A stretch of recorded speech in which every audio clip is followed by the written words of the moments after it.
네, 오늘 봉독한 본문 11절 하반절에 보면 믿음의 역사를 능력으로 이루게 하시고, 이런 말씀이 있습니다. 믿음의 역사를 능력으로 이루게 하시고. 그래서 오늘 말씀의 제목은 믿음의 역사를 능력으로 이루는 사람, 이런 제목입니다. 한번 따라 하십시다. 믿음의 역사를 능력으로 이루는 사람. 네, 옆 사람과 이렇게 얼굴 보면서 복을 빌어줍니다.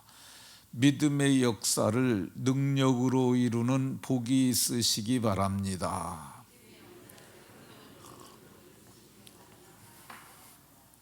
네, 믿음의 역사를 능력으로 이루시는 복이 모두에게 있으시기를 예수 그리스도의 이름으로 축원합니다.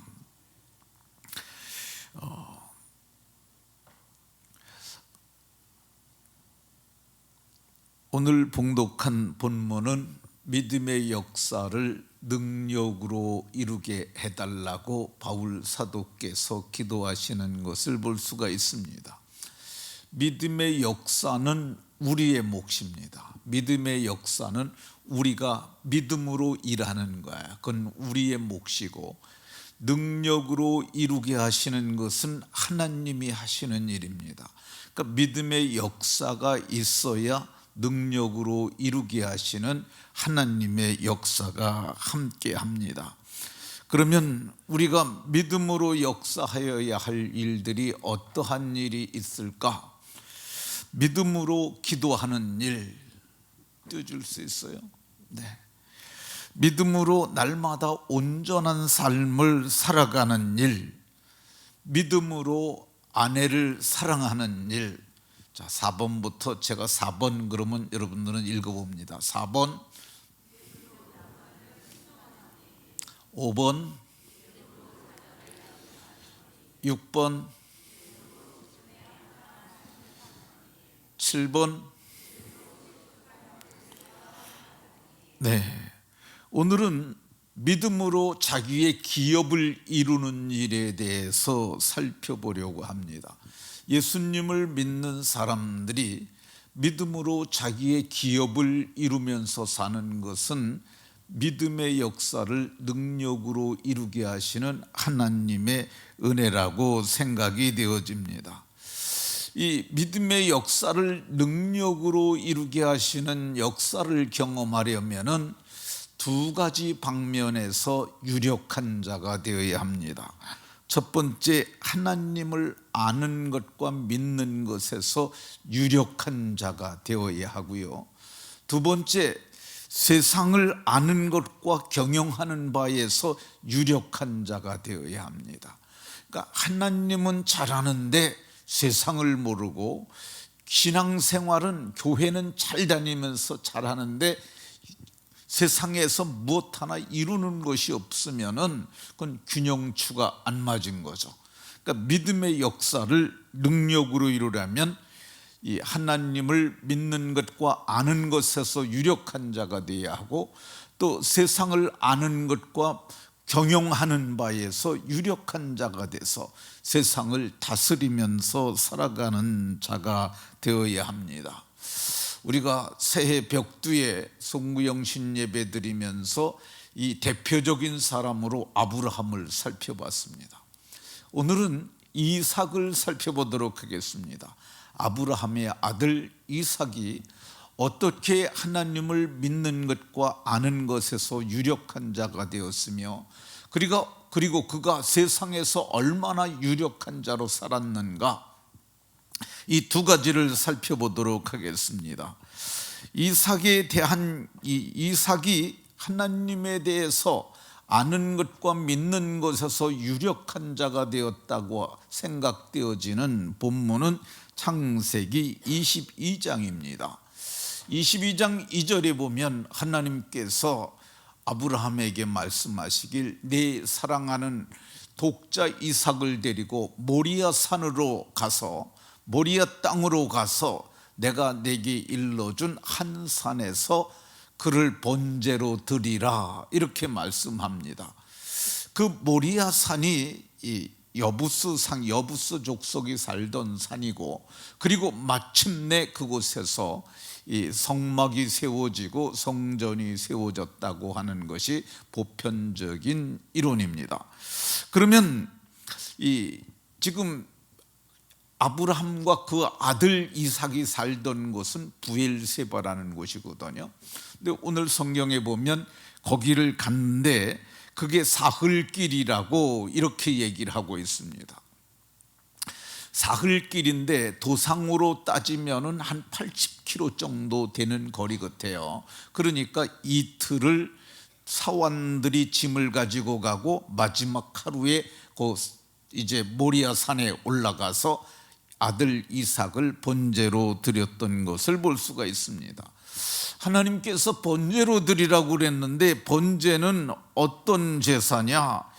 전부를 불살라서 드리는 제사예요. 전부를 불살르는 것. 불사르기 전에 해야 될 게 뭐가 있냐면요, 먼저 단을 쌓고 그리고 장작을 벌려놓고 그 위에 짐승을 올리고 그리고 번제물에 가죽을 벗기고 각을 뜨고, 그리고 그를 불살라서 하나님 앞에 불로 드리는 그걸 화제라고 하는데, 이 하나님께 향기로 연락되게 하는 그런 제사입니다. 향기로. 하나님께서 아브라함에게 번제를 드리라고 하자 아브라함이 창세기 22장 3절에 보면 아침 일찍이 일어나, 이 말은 그 말씀을 마음에 두고 그리고 행하기, 믿음으로 그걸 행한 거죠. 아침 일찍이 일어나 나귀의 안장을 지우고 거기다 짐을 지웠을 것 같아요.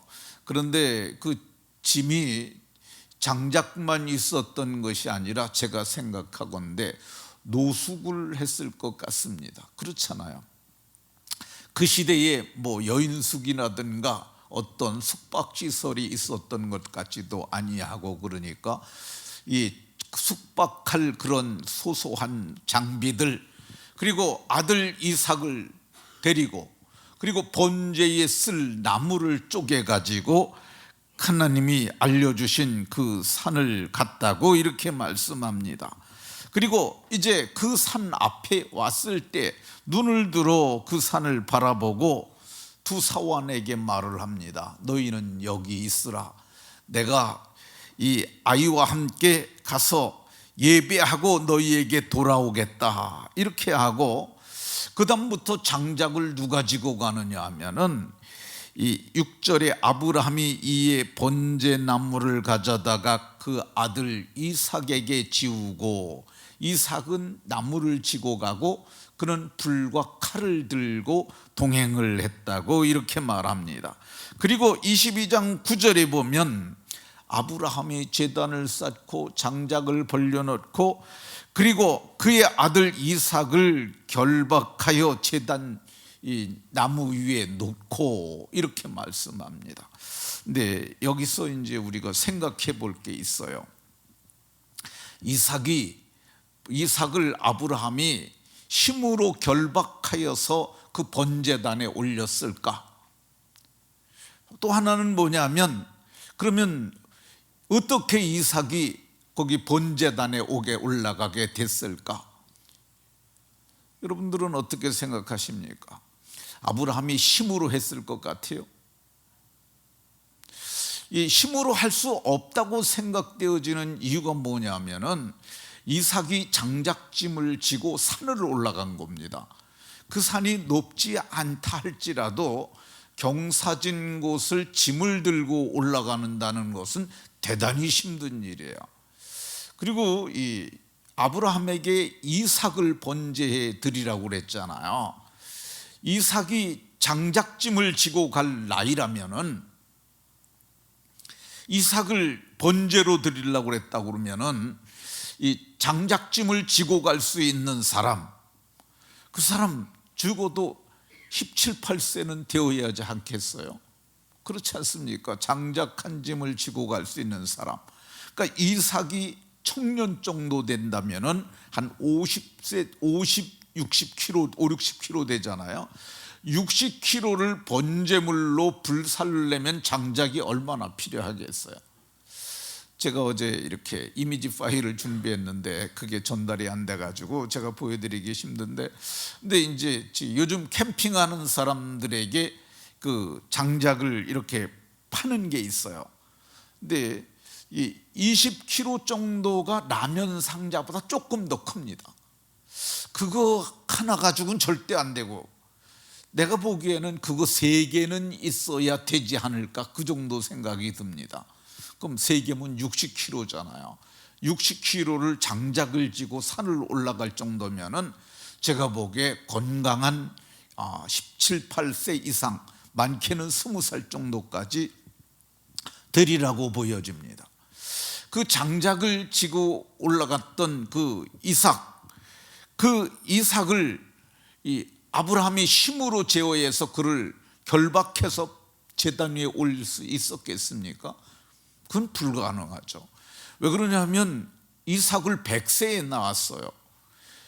그러면 이삭이 17세라면은 아브라함은 몇 살이에요? 117살이잖아요. 117세의 노인이 17살 된 청년을 결박해서 거기다 올린다고 그러면 이건 불가능한 거죠. 힘으로 된 것은 절대 아니라는 생각이 듭니다. 그러면 어떻게 결박하여 제단 위에 올렸을까? 이 히브리서 11장 19절에 보면 이렇게 기록하고 있습니다. 그가 하나님이 능히 이삭을 죽은 자 가운데서 다시 살리실 줄로 생각한지라. 아브라함이 아들 이삭을 번제로 드리라고 할 때 아침 일찍이 일어나서 행동했던 이유가 뭐냐면, 하나님이 능히 이삭을 죽은 자 가운데서 다시 살리실 줄로 생각하고, 그리고 장작 준비하고 이 나귀 준비하고 2명의 종과 더불어서 이삭을 데리고 갔다고 성경이 얘기를 하고 있어요. 살리실 줄로 생각한지라. 그러니까 이 아브라함은 부활의 신앙을 갖고 있었던 거예요. 그리고 이삭을 힘으로 결박하지 않았다면은 이삭에게 이 말을 말했을 것 같아요. 하나님이 죽은 자 가운데서 너를 다시 살리실 거다. 그러면 이 신앙을 갖게 된, 이 믿음을 갖게 된, 하나님이 죽은 자 가운데서 다시 살리실 줄로 믿는 이 믿음이 어떻게 그 믿음을 갖게 됐겠어요? 아브라함이 이 믿음을 갖게 된 것은 창세기 18장 정도로 보여집니다. 18장에 보면은 이 여호와의 사자가 이제 아브라함을 찾아옵니다. 그래가지고 내년 이맘때 내가 네게 반드시 돌아오리니 네 아내 사라에게 아들이 있으리라, 이렇게 말을 합니다. 그러니까 그 말을 듣고 아브라함도 심중에 웃으면서 생각하길, 내가 지금 나이가 몇 살인데 어떻게 100세 된 사람이, 이 99세인 사람이 어떻게 아들을 낳겠는가, 그렇게 생각을 하는데, 사라도 그 말을 듣고 이렇게 말을 합니다. 나이가 많아 늙었고 사라에게는 여성의 생리가 끊어졌느니라. 이거는 이 삽입구인데요, 이 아브라함과 사라가 나이가 많아 늙었고 상태를 얘기를 하는 거예요. 이 사라에게는 여성의 생리가 끊어졌는지라. 생리가 끊어지면 이거 아기 못 낳잖아요, 그렇죠? 근데 나이 많아 늙었고 그랬는데 그 뒤에 사라가 또 웃으면서 말을 합니다. 사라가 속으로 웃고 이르되, 내가 노쇠하였고 내 주인도 늙었으니, 이 주인도 늙었으니 이 말은 남편에게도 생식 능력이 끝이 났다는 거예요. 그래서 어떻게 나도 경수가 끊어졌고 남편도 생식 능력이 끊어졌는데 어떻게 자녀를 낳아서 양육하는 즐거움이 있겠는가, 이렇게 생각을 했는데 그 얘기를 듣고 여호와의 사자가 말하기를 웃지 말라고 얘기를 합니다. 그러니까 저 안 웃었습니다 그랬더니 네가 진짜 웃었느니라. 그리고 그랬으니까 네가 웃었으니까 그 아이의 이름을 이츠학, 이 히브리 말로는 이츠학인데 우리는 이삭 이렇게 읽습니다. 근데 이삭이라는, 이츠학이라는 그 단어가 웃음이라는 뜻이에요. 그러니까 이삭은 웃음이라는,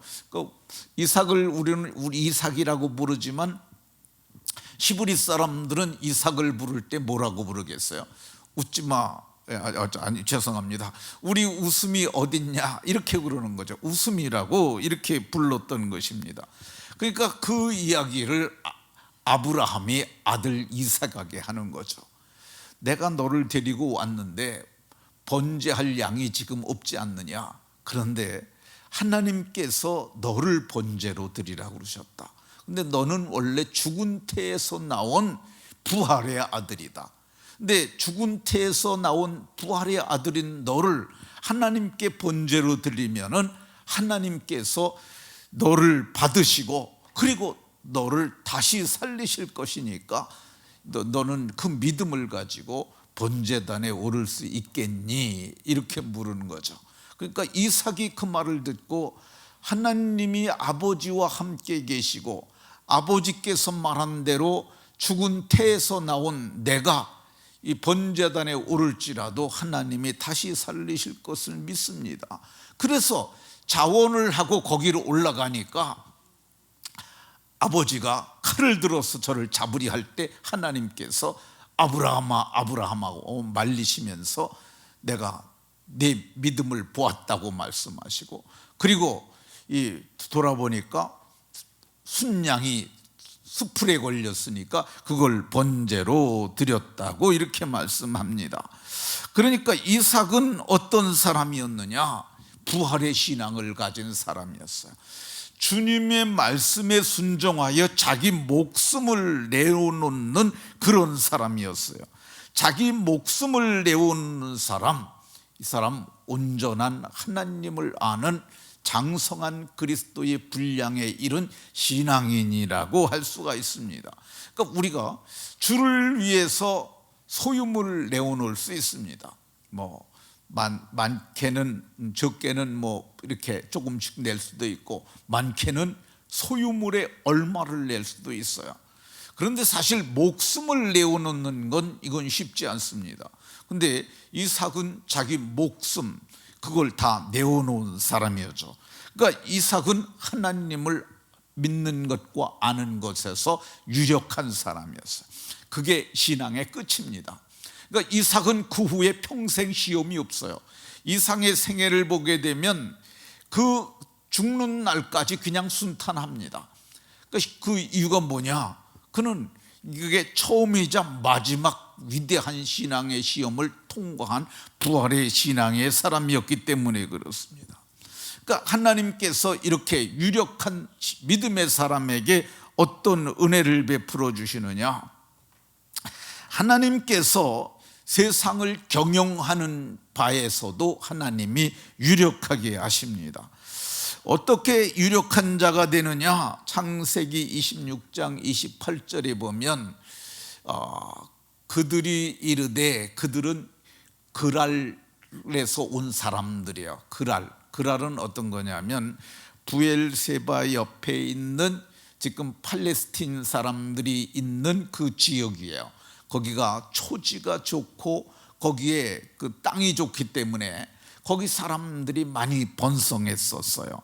근데 그 사람들이 말하기를 여호와께서 너와 함께 계심을 우리가 분명히 보았으므로. 그런데 이 사람이 어떤 사람이냐 하면 아비멜렉이라는 왕, 그리고 군대 장관 비골, 이런 사람을 데리고 와갖고 말하기를 그 사람들이 이 성경을 보게 되면 그 사람들이 여호와께서 너와 함께 계심을 우리가 분명히 보았다고 이렇게 얘기를 해요. 하나님이 함께 하심을 보았다. 그러니까 이 멀리 떨어져 있는 사람들까지도 그들과 간접적 혹은 직접적 접촉을 한 사람들은 저 사람들은 하나님이 함께 하시는 사람이야. 근데 하나님과 함께 하시는 사람들에게 쫓아오는 그 단어가 하나 있는데 그게 형통이라는 단어예요. 창세기 보게 되면 여호와께서 요셉과 함께 하심으로 그가 형통한 자가 되어, 이 시스기야에게도 여호와께서 함께 하심으로 그가 형통한 자가 되어, 다윗에게도 성경이 함께 하심으로 형통한 자가 되었다고 이렇게 얘기를 하고 있습니다. 여호와께서 그의 신앙을 검증하시고 인정하시고 이제 함께 계시니까 어떤 일이 일어나느냐. 창세기 26장 12절에 보게 되면 이삭이 그 땅에서 농사하여 믿음으로 역사한 거예요. 믿음으로 뭘 한 거예요. 그랬더니 그 해에 100배나 얻었고 그 해에 100배를 얻었다고 얘기를 합니다. 그러니까 일반적으로 보편적 농사를 지으면 30배 나온다고 그럽니다. 근데 이 하나님이 복 주셔서 그러니까 대풍이 들었을 때 나오는 것이 60배요. 근데 여호와께서 복 주심으로 몇 배를 얻었다고요? 100배를 얻었다고 이렇게 얘기를 합니다. 100배. 100배는 인간이 얻을 수 없는 기적의 복입니다. 그 사람이 100배를 얻어가지고 26장 13절에 보면 그 사람이 창대하고 왕성하여 마침내 이 시간이 경과함에 따라 거부가 되었다고 이렇게 얘기를 합니다. 이 창대하고 왕성하여 마침내 거부가 되었다고 그러는데 이 거부가 뭐냐면 재벌이라는, 오늘날 용어로 바꾸면 재벌이 된 거야. 그러니까 이게 그 옛날 사람들 얘기가 아니라 오늘 우리가 이 아는 것과 믿는 것에서 장성한 하나님의 사람이 되게 되면은, 그리고 세상을 아는 것과 경영하는 것에서 유력한 자가 되면은 오늘날에도 믿는 자들이 이 믿음으로 역사하여 이런 역사를 넉넉히 이룰 수 있는 줄로 믿으시기 바랍니다. 그의 힘이 얼마나 컸던지 이 아비멜렉과 그의 친구 아우삿과 군대 장관 비골이 그들에게, 이삭에게 찾아와 가지고 무슨 얘기를 하느냐면 여호와께서 너와 함께 하심을 우리가 분명히 보았으므로 우리 사이에 맹세하여 계약을 맺자, 이런 얘기를 합니다. 이게 불가침 조약이에요. 서로 침략하지 말자. 그 말 속에는 뭐가 있냐면 너네는 참으로 무서운 사람이라는 거야. 그날 왕이 찾아와서 이렇게 할 정도로 그는 유력한 자가 되어 있었던 것을 볼 수가 있습니다. 말씀을 마치도록 하겠습니다. 우리는 이 말씀을 통해서 믿음의 담력을 얻으면 좋겠어요. 믿음의 담력을 얻고 믿음의 역사가 있으므로, 그리고 그로 말미암아 하나님이 능력으로 이루게 하심으로 유력한 자가 되는 그런 은혜가 여러분 모두에게 있으시기를 예수 그리스도의 이름으로 축원합니다.